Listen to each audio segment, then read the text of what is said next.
केंद्र शासनाच्या अमृत 2 योजनेंतर्गत धुळे शहरात मलनिस्सारण योजनेच्या दुसऱ्या टप्प्यासाठी 150 कोटी रुपयांचे कर्ज घेण्याच्या प्रस्तावाला आज महापालिकेच्या विशेष महासभेत बहुमताने मंजुरी देण्यात आली।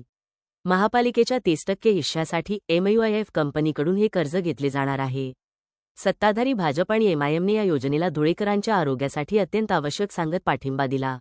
या कर्जामुळे नागरिकांवर कोणताही अतिरिक्त आर्थिक बोजा पडणार नसल्याचा दावा सत्ताधाऱ्यांनी केला असून महापौर मायादेवी परदेशी यांनी हा विषय मंजूर झाल्याची अधिकृत घोषणा केली। दुसरीकडे राष्ट्रवादी काँग्रेस आणि शिवसेना आघाडीच्या नगरसेवकांनी मूळ योजनेला नव्हे तर कर्ज घेण्याला तीव्र विरोध दर्शवला। या कर्जामुळे महापालिका कर्जाच्या खाईत लोटली जाईल अशी भीती व्यक्त करत त्यांनी महासभेतून थेट सभात्याग केला। तत्पूर्वी शिवसेना उबाठा गटानेही या कर्जाविरोधात रान उठवले होते। मात्र विरोधकांच्या प्रभागात योजना राबवू नका असा टोला लगावत सत्ताधाऱ्यांनी हा प्रस्ताव रेटून नेला आणि महापौरांनी सभात्याग करणाऱ्यांचा निषेध नोंदवला। राजकीय आरोप प्रत्यारोपांमुळे संपूर्ण शहराचे लक्ष लागून राहिलेली ही महासभा आज चांगलीच गाजली। मंजूर करण्याचा त्यांनी प्रयत्न केला, मंजूर देखील, मात्र त्याच्यामध्ये मोठ्या प्रमाणावर भ्रष्टाचार होणार, कारण ते 150 कोटी कर्ज एक बँकेतून घेत आहे। आम्ही विकास कामांच्या विरोधात नाही, आम्ही विकास कामांच्या नेहमी साथ देतो, मात्र याच्यामध्ये विकास कामांच्या नावावर मोठ्या प्रमाणावर भ्रष्टाचार चाललेला आहे।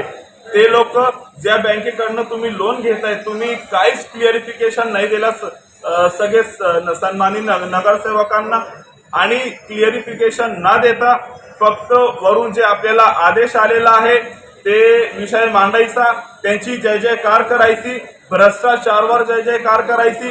शहरामध्ये तुम्ही पाहिला तर विकास कामांमध्ये यांना घेणं देणं नाहीये, मात्र आज आम्ही सगळे राष्ट्रवादी काँग्रेस पक्ष, शिवसेना पक्षाचे सगळे नगरसेवक, आमची शहर विकास आघाडीने त्याचे सर्व नगरसेवकांनी आम्ही त्यांना विरोध दर्ज केला आहे। आमचा विरोध योजना नाहीये, आमचा विरोध तुम्ही जे लोन घेताय त्याला आमचा विरोध राहणार आहे, आणि आम्ही त्याचा विरोध नोंदून आम्ही आज सगळे सन्मानित सदस्य तुम्ही पाहत असाल, आम्ही सगळे सदस्यांनी सभा त्याग करून आम्ही केंद्र शासन पुरस्कृत अमृत 2.0 अभियान अंतर्गत धुळे मल निस्सारण योजना 2 या योजनेस तांत्रिक मान्यता व प्रशासकीय मान्यता प्राप्त आहे। त्या अनुषंगाने योजना उभारणी कामी 714 कोटी 51 लाख रकमेचा कार्यारंभ आदेश देण्यात आलेला है।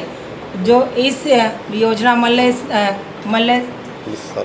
मल्ल निस्सारण की जो योजना के लिए हमने विशेष महासभा बुलाई, तो ये योजना में सभी ने सिर्फ जो अपने शिवसेना राष्ट्रवादी काँग्रेस पक्षांच्या सदस्यांचा विरोध नोंदवून या सर्व बाबींना मान्यता देण्यात येत आहे व सभा त्याग करणाऱ्या सदस्यांचा सभागृहाच्या वतीने निषेध करण्यात येत आहे। भारतीय जनता पार्टी ने जो हमारे 50 नगरसेवक चुन के दिए और हम उनकी किसी भी ऐसा काम नहीं करेंगे जो कि उनके जो विश्वासाला कुठलाही प्रकारचा तडा जाऊ देणार नाही, इतकी मी ग्वाही देते।